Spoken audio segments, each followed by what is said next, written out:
Hello everyone, my self Arjun Singh, welcome to YouTube channel. Last lecture में हम लोगों ने डिस्कस किया था वेरियस टाइप्स ऑफ इम्यूनिटी के बारे में। बेसिकली इम्यूनिटी टू टाइप्स की होती है, innate immunity and acquired immunity. आज हम लोग इन्नेट इम्यूनिटी के कंसेप्ट को डिस्कस करेंगे।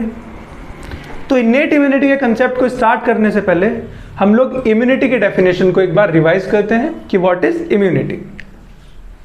तो हमारी बॉडी की वो एबिलिटी जिस एबिलिटी की वजह से हमारी बॉडी पैथोजेंस के साथ फाइट करती है ताकि हमारी बॉडी के अंदर डिजीज का डेवलपमेंट ना हो, उस एबिलिटी को हम लोग बोलते हैं इम्यूनिटी। तो कुछ एबिलिटीज पैथोजन से फाइट करने की हमें बर्थ से मिलती है, या फिर हम बोल सकते हैं कुछ एबिलिटीज पैथोजन से फाइट करने के लिए हमें जन्म से मिलती है। उन एबिलिटीज को हम लोग क्या बोलते हैं? Innate immunity. और क्योंकि ये जन्म से मिली है या बर्थ से मिली है, तो इसलिए हम इस इम्यूनिटी को क्या कह सकते हैं? Inborn immunity. और ये कब से प्रेजेंट होती है हमारी बॉडी के अंदर? ये बाय बर्थ प्रेजेंट होती है हमारी बॉडी के अंदर। जो इन्नेट इम्यूनिटी है, ये first line of defence provide करती है पैथोजेंस के अगेंस्ट। तो समझते हैं कि इस बात का क्या मतलब है कि innate immunity provides the first line of defense against the pathogens। देखिए, जब भी कोई पैथोजन हमारी बॉडी पर अटैक करता है तो हमारी बॉडी की इन्नेट इम्यूनिटी सबसे पहले उस पैथोजन के साथ फाइट करती है। जब भी कोई पैथोजन हमारी बॉडी पर अटैक करता है तो हमारी बॉडी की इन्नेट इम्यूनिटी उस पैथोजन के साथ फाइट करती है सबसे पहले। इसीलिए हम इसको बोलते हैं कि innate immunity provides the first line of defence against the pathogens. Innate immunity क्या है? एक नॉन स्पेसिफिक इम्यूनिटी है। चलिए समझते हैं कि what is the meaning of non specific. आपको पता है कि हमारी सराउंडिंग्स में पैथोजन प्रेजेंट होते हैं। डिफरेंट टाइप्स ऑफ पैथोजेंस होते हैं, जैसे बैक्टीरिया, वायरस, फंगस, प्रोटोजोआ, हेलमिंथ्स। तो ये वायरसेस, बैक्टीरियाज, या फिर हम क्या बोल सकते हैं इनको? पैथोजेंस। तो ये पैथोजेंस क्या करते हैं? हमारी बॉडी पर अटैक करते हैं। तो जब ये हमारी बॉडी पर अटैक करते हैं तो इन पैथोजेंस के साथ फाइट करने के लिए हमारी बॉडी के पास इन्नेट इम्यूनिटी की वजह से एक जनरलाइज्ड मैकेनिज्म है। हमारी बॉडी के पास इनसे फाइट करने के लिए एक जनरलाइज्ड मैकेनिज्म है, जिस मैकेनिज्म के थ्रू हमारी बॉडी इन पैथोजेंस के साथ फाइट करती है जो पैथोजेंस हमारी बॉडी पर अटैक करते हैं। हर किसी पैथोजन के लिए कोई स्पेशल मैकेनिज्म नहीं है, सिर्फ एक जनरलाइज्ड मैकेनिज्म है। चलिए समझते हैं इस जनरलाइज्ड मैकेनिज्म की वजह से क्यों इसको नॉन स्पेसिफिक कहा गया है। मान लीजिए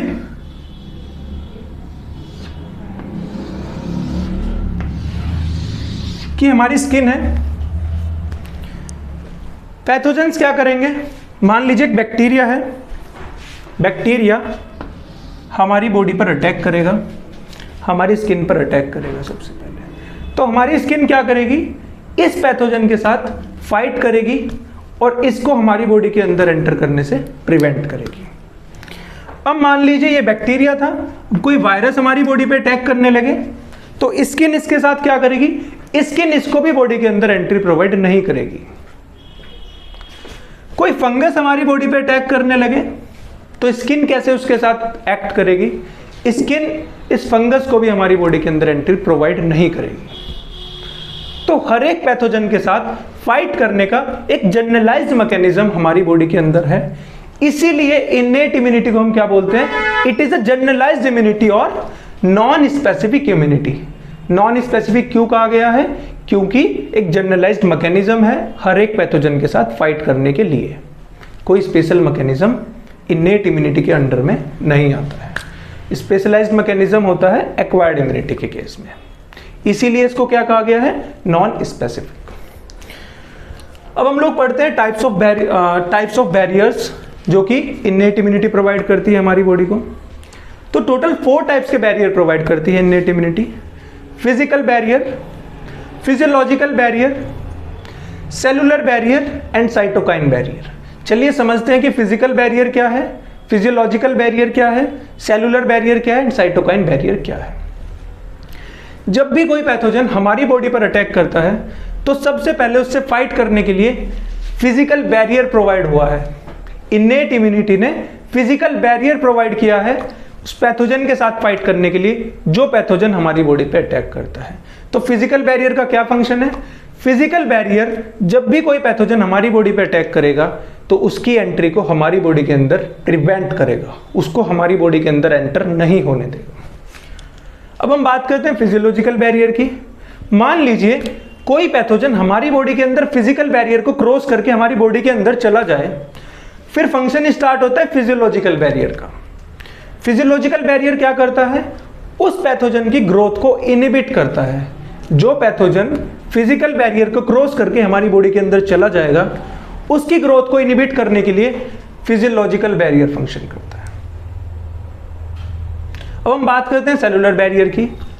बेसिकली जो हमारी बॉडी के व्हाइट ब्लड सेल्स हैं या स्पेशलाइज्ड व्हाइट ब्लड सेल्स हैं, जैसे कि मैक्रोफेजेस, तो जब कोई पैथोजन हमारी बॉडी के फिजिकल बैरियर को क्रॉस कर देगा, यानी कि हमारी बॉडी के अंदर एंटर कर जाएगा, कोई पैथोजन फिजियोलॉजिकल बैरियर को भी क्रॉस कर देगा, दैट्स मीन उसकी ग्रोथ भी हमारी बॉडी के अंदर ही स्टार्ट हो जाएगी। तो फिर सेलुलर जो बैरियर है ये एक्टिवेट होता है। जो स्पेशलाइज्ड WBCs हैं जैसे कि व्हाइट मैक्रोफेजेस, तो मैक्रोफेजेस क्या करते हैं? उसको ट्रैप करते हैं, उसको फैगोसाइटोज करते हैं, उसको डिस्ट्रॉय करते हैं। इस तरीके से सेलुलर बैरियर एक्ट करता है। इन सबको हम लोग डिटेल में डिस्कस करेंगे। उसके बाद आता है फोर्थ टाइप का बैरियर, साइटोकाइन बैरियर। तो साइटोकाइन बैरियर का क्या फंक्शन है? बेसिकली कुछ वायरसेस होते हैं, जो वायरसेस हमारी बॉडी के अंदर जब एंटर करते हैं, फिजिकल बैरियर को क्रॉस करते हैं, फिजियोलॉजिकल बैरियर को क्रॉस करते हैं, सेलुलर बैरियर को क्रॉस करते हैं। सेलुलर बैरियर में जो मैक्रोफेजेस होते हैं, यानी कि स्पेशलाइज्ड WBCs होते हैं, उनके अंदर से इंटरसेलुलर किलिंग को भी प्रिवेंट कर देते हैं, कि फैगोसाइटोसिस को भी प्रिवेंट कर देते हैं। वो वायरसेस क्या करते हैं? हमारे सेल्स को इन्फेक्ट करते हैं। और जब वायरस हमारे सेल को इन्फेक्ट करता है तो हमारे सेल्स इंटरफेरॉन्स प्रोड्यूस करते हैं, और इंटरफेरॉन्स जब ये प्रोड्यूस हो जाते हैं हमारी बॉडी के अंदर, तो ये इंटरफेरॉन्स जो हमारी बॉडी के अदर सेल्स हैं उनको प्रिवेंट करते हैं उस वायरल इन्फेक्शन से। This is how cytokine barrier functions. Cytokine barrier को भी हम लोग डिस्कस करेंगे डिटेल में अपने फ्यूचर लेक्चर्स में। तो सबसे पहले चलिए हम फिजिकल बैरियर को डिटेल में समझते हैं कि what is physical barrier and how physical barrier works.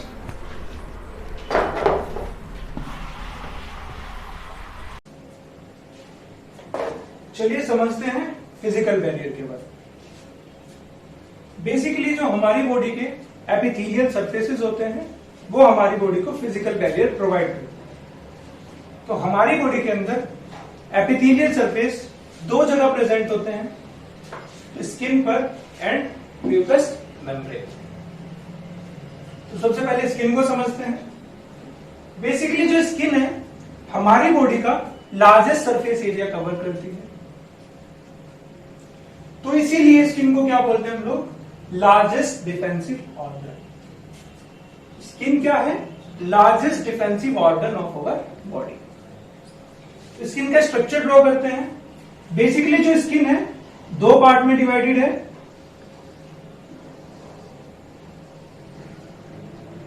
Outer most part and the inner part. This is outer part, को ओ से डिनोट करते हैं outer part, and this is inner part. Inner part को हम लोग आई से डिनोट कर देते हैं अपनी कन्वीनियंट के हिसाब से। तो जो आउटर पार्ट है ये थिन होता है, थिन। इनर पार्ट थिक होता है, और इस इनर पार्ट को हम लोग बोलते हैं डर्मिस। क्या बोलते हैं? डर्मिस।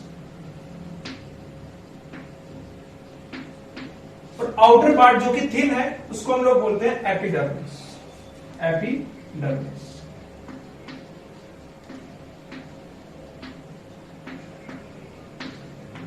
तो जो एपिडर्मिस है, आउटर पार्ट है, ये एपिथेलियल सेल की बनी होती है या फिर एपिथेलियल सरफेस से बनी होती है। कौन सा एपिथेलियल प्रेजेंट होता है? इसके अंदर प्रेजेंट होता है केराटिनाइज्ड स्ट्रेटिफाइड स्क्वेमस एपिथेलियम। ये वाटर प्रूफ होती है। तो ये एपिथेलियल सेल प्रेजेंट है, एपिथेलियल सेल की लेयर प्रेजेंट है, टाइटली पैक्ड होते हैं। This is the first layer. इसी तरीके से इन केराटिनाइज्ड स्ट्रेटिफाइड स्क्वैमस एपिथेलियम की काफी सारी लेयर्स प्रेजेंट होती है एपिडर्मिस के अंदर। ये टाइटली पैक्ड है, के अंदर कोई गैप नहीं है, और ये वाटर प्रूफ होती है। जब भी कोई पैथोजन हमारी स्किन के ऊपर, दैट्स मीन इस एपिडर्मिस के ऊपर या फिर एपिथेलियल सरफेस के ऊपर अटैक करता है, तो ये एपिथेलियल सरफेस पैथोजेंस की एंट्री को इनहिबिट करते हैं या फिर प्रिवेंट करते हैं। तो इस तरीके से जो हमारी स्किन है ये वर्क करती है, ये पैथोजेंस की एंट्री को हमारी बॉडी के अंदर इनहिबिट करते हैं या फिर प्रिवेंट करते हैं। अब हम लोग बात करते हैं म्यूकस मेम्ब्रेन की।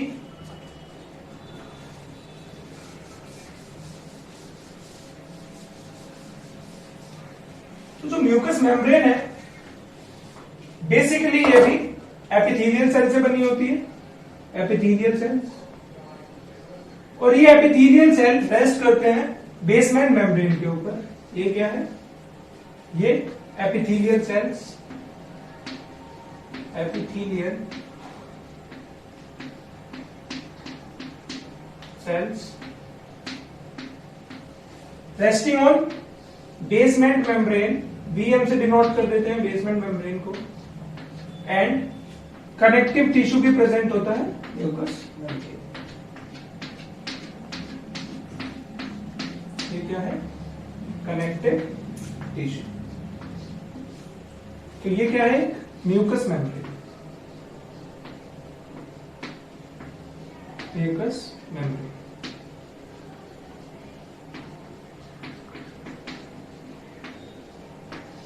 चलिए डिस्कस करते हैं कि म्यूकस मेम्ब्रेन कहां प्रेजेंट होती है और किस तरीके से फंक्शन करती है। जो म्यूकस मेम्ब्रेन है ये हमारे गैस्ट्रोइंटेस्टाइनल ट्रैक्ट को लाइन करके रखती है, यानी कि गैस्ट्रोइंटेस्टाइनल ट्रैक्ट में प्रेजेंट होती है। ये हमारे रेस्पिरेटरी ट्रैक्ट को लाइन करके रखती है, यानी कि हमारे रेस्पिरेटरी ट्रैक्ट में प्रेजेंट होती है। ये हमारी यूरोजेनाइटल ट्रैक्ट में प्रेजेंट होती है या यूरोजेनाइटल ट्रैक्ट को लाइन करके रखती है। What is urogenital tract? Basically, urogenital tract is composed of two type of systems, urinary system and reproductive system. तो यूरिनरी सिस्टम या यूरिनरी जो हमारा ट्रैक्ट है या जो रिप्रोडक्टिव ऑर्गन्स है वो भी किससे लाइंड रहते हैं? म्यूकस मेम्ब्रेन से लाइंड रहते हैं। तो जब भी कोई पैथोजन म्यूकस मेम्ब्रेन को के पास आता है, इरिटेट करता है म्यूकस मेम्ब्रेन को, तो म्यूकस मेम्ब्रेन क्या सिक्रीट करती है? म्यूकस सिक्रीट करती है, और ये म्यूकस पैथोजेंस को ट्रैप कर लेता है। This is how mucus membrane functions. तो हम रेस्पिरेटरी ट्रैक्ट के अंदर देखते हैं कि किस तरीके से इनेट इम्यूनिटी के मैकेनिज्म इस म्यूकस मेम्ब्रेन की वजह से चलते हैं।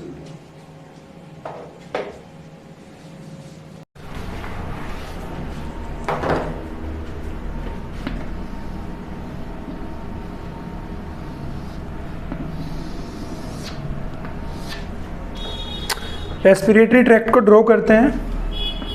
ये क्या है? नेजल कैविटी या फिर नॉस्ट्रिल्स, और जो रेस्पिरेटरी ट्रैक्ट है वो म्यूकस मेम्ब्रेन से लाइंड रहता है। अभी हम लोगों ने डिस्कस किया था।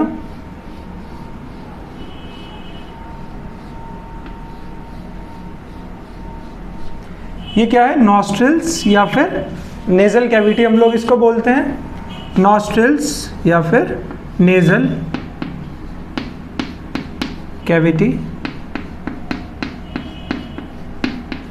This is pharynx.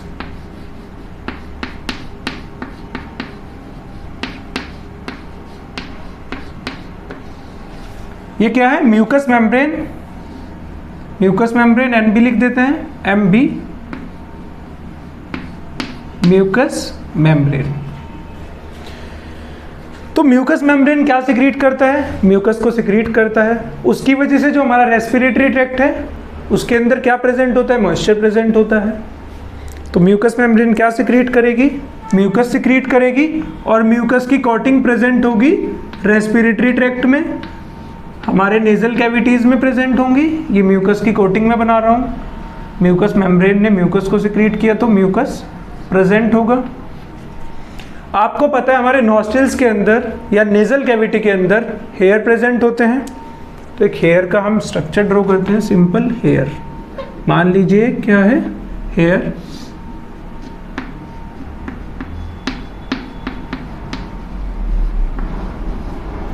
तो ये म्यूकस सिक्रीट कर रही है, म्यूकस मेम्ब्रेन।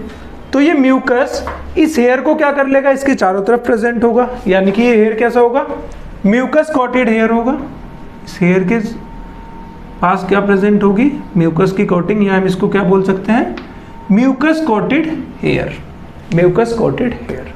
तो ड्यूरिंग इनहेलेशन, जब हम इनहेलेशन करते हैं तो हमारे सराउंडिंग में आप लोगों को पता है कि पैथोजेंस प्रेजेंट होते हैं, तो पैथोजेंस इनहेलेशन की वजह से हमारी नेजल कैविटी के अंदर चले जाएंगे ड्यूरिंग इनहेलेशन। तो जो हमारे नॉस्ट्रिल्स या नेजल कैविटीज के अंदर हेयर प्रेजेंट हैं, म्यूकस कोटेड हेयर्स हैं, वो इन पैथोजेंस को या डस्ट पार्टिकल्स को ट्रैप कर लेंगे। क्या करेंगे, जैसे ही हम इनहेलेशन करेंगे, ड्यूरिंग इनहेलेशन जो भी पैथोजेंस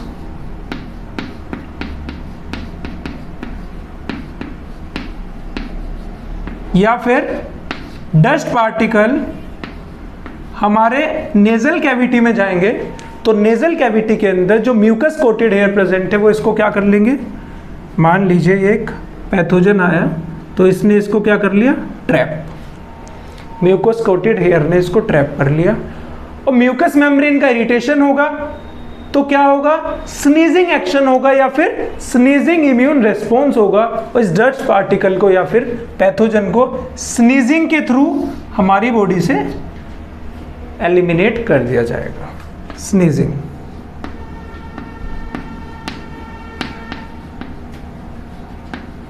स्नीजिंग क्यों हुई, स्नीजिंग इसलिए हुई ताकि जो पैथोजन हमारे नेजल कैविटी के अंदर एंटर कर गया उसको बॉडी से एलिमिनेट कर दिया जाए। अब अगर कोई पैथोजन इनहेलेशन के साथ या इनहेलेशन प्रोसेस में जब एयर इंस्पायर्ड कर रहे हैं हम लोग, कोई पैथोजन एंटर करे हमारे नेजल कैविटी में और उसको ये जो हमारे क्या प्रेजेंट है, हेयर प्रेजेंट है नेजल कैविटी में, ये ट्रैप ना कर पाए या इसको रोक ना पाए, तो वो कहाँ तक जा सकता है, वो हमारी फेरिंग्स में चला जाएगा और फेरिंग्स में जाके वो म्यूकस मेम्ब्रेन को इरिटेट करेगा। तो जब म्यूकस मेम्ब्रेन को फेरिंग्स की वो इरिटेट करेगा तो म्यूकस मेम्ब्रेन के इरिटेशन की वजह से एक और इम्यून रेस्पॉन्स होगा, इन्नेट इम्यून रेस्पॉन्स होगा, उसको हम लोग बोलते हैं कफिंग। तो क्या होगा, जब वो पैथोजन फेरिंग्स के अंदर आ जाएगा, इसके म्यूकस मेम्ब्रेन के इरिटेशन की वजह से कफिंग रिफ्लेक्स के थ्रू इसको बॉडी से एलिमिनेट कर दिया जाएगा। कफिंग,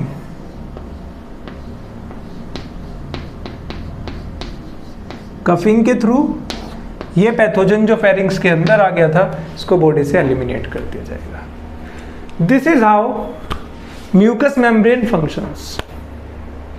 हम लोगों ने पढ़ा फिजिकल बैरियर के बारे में कि फिजिकल बैरियर किस तरीके से पैथोजेंस के साथ फाइट करता है। Physiological barrier, cellular barrier and cytokine barrier, इनको हम अपने फ्यूचर लेक्चर्स में डिस्कस करेंगे। This is all about today's lecture. Thank you so much.